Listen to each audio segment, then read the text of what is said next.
পবিত্র কোরআনে সূরা আত-তালাকের 3 নম্বর আয়াতে আল্লাহ রাব্বুল আলামিন যুগান্তকারী ঘোষণা দিয়েছেন, আউযু বিল্লাহি মিনাশ শাইতানির রাজীম,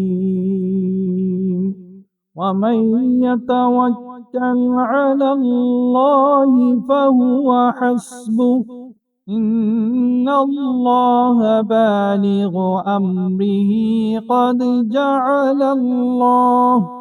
قد جعل الله لكل شيء قدرا।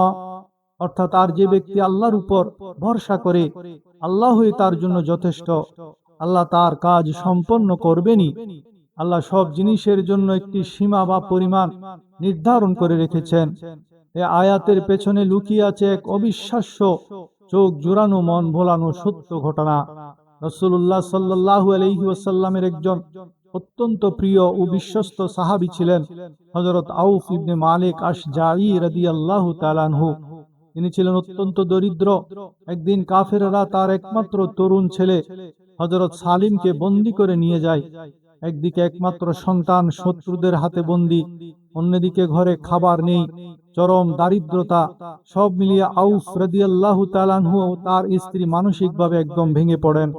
দিশাহারা হয়ে তিনি আল্লাহ রাসূল সাল্লাল্লাহু আলাইহি ওয়াসাল্লামের দরবারে হাজির হয়ে নিজের চরম দারিদ্রতা এবং ছেলের বন্দিদশার কথা খুলে বলেন। আল্লাহ রাসূল সাল্লাল্লাহু আলাইহি ওয়াসাল্লাম অত্যন্ত সহানুভূতির সাথে তার সব কথা শুনলেন। কিন্তু তিনি আউফ রাদিয়াল্লাহু তাআলা আনহুকে কোনো দুনিয়াবি বা জাগতিক উপায় বাতলে দেওয়ার বদলে সরাসরি মহাবিশ্বের মালিকের উপর ভরসা করার পরম পরামর্শ দিলেন। তিনি বললেন, হে আউফ, তুমি ধৈর্য ধারণ করো, আল্লাহকে ভয় করো এবং তুমি তোমার স্ত্রী উভয়ে মিলে বেশি বেশি লা হাওলা ওয়ালা কুওয়াতা ইল্লা বিল্লাহ পাঠ করো। অর্থাৎ আল্লাহর সাহায্য ছাড়া কোনো উপায় বা শক্তি নেই, এটা পড়তে থাকো। আউফ রাদিয়াল্লাহু তাআলা আনহু ঘরে ফিরে তার স্ত্রীকে আল্লাহ রাসূল সাল্লাল্লাহু আলাইহি ওয়াসাল্লামের এই পরামর্শের কথা জানালেন।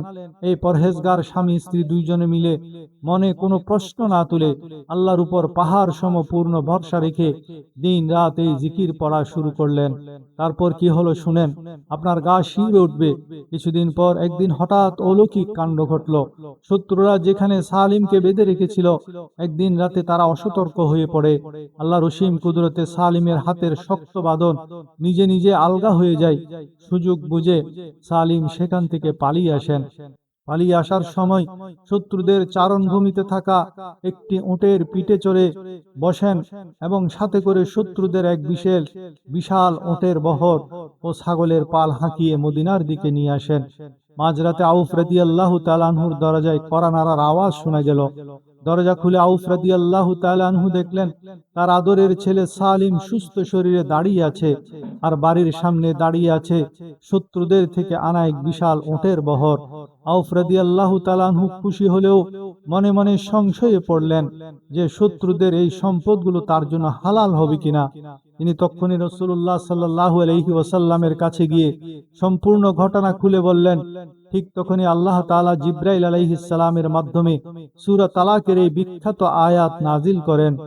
অর্থাৎ আর যে আল্লাহকে ভয় করে তার জন্য সংকট থেকে উত্তরণের কোনো পথ বের করে দেন এবং তাকে এমন উৎস থেকে রিজিক দান করেন যা সে কল্পনাও করতে পারে না।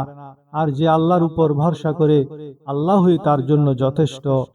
রাসূলুল্লাহ সাল্লাল্লাহু আলাইহি ওয়াসাল্লাম আউফ রাদিয়াল্লাহু তাআলা আনহুকে আশ্বস্ত করলেন এবং সেই অলৌকিকভাবে পাওয়া সম্পদগুলো সানন্দে ভোগ করার অনুমতি দিলেন।